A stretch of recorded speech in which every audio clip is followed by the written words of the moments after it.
When talking about sources of nitrogen, we would be remiss not to mention the obvious commercial fertilizers. Probably the most common commercial source of nitrogen is anhydrous ammonia, also known as 8200. Now let's just quickly remind ourselves that 8200 simply means it's 82% nitrogen, 0% phosphorus, and 0% potassium. So anhydrous ammonia is a very concentrated form of nitrogen, especially comparing it to some of your manures where you're talking 10, maybe 15 pounds per 2,000 pounds applied.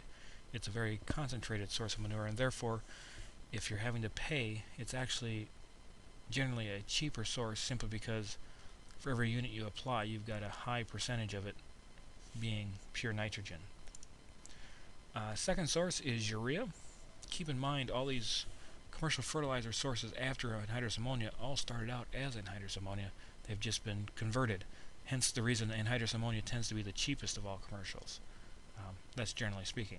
Urea is 46% nitrogen, and it's generally it is a solid sort of fertilizer. So anhydrous ammonia, gas, urea, solid, presenting very different application methods. Anhydrous ammonia, obviously you're wanting to put that on pre-plant or in the fall. Generally they recommend about a 7-day waiting period once it's been applied so that you don't burn your crop seed when you plant it. Urea tends to be applied on the surface either in the fall and then incorporated, or in the spring and then incorporated. It does need to be incorporated, or else you have the opportunity. You have the issue of volatilization. Anhydrous ammonia, you tend to have issues with sealing behind the knives, ensuring that the gas stays in the ground.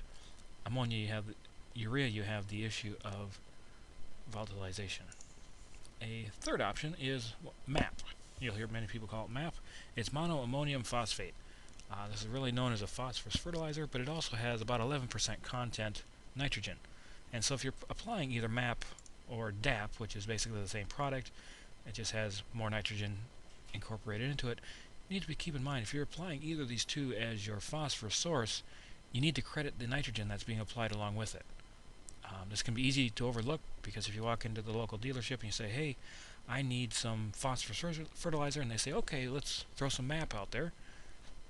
And next spring comes along and you forget, well, we put 200 pounds of MAP, therefore we've got 22 pounds of nitrogen that's already been applied, so I need to cut my anhydrous ammonia back 22 pounds. Something that many guys often overlook. In addition to the anhydrous ammonia, urea, monoammonium phosphate, MAP or DAP, there's also liquid nitrogen.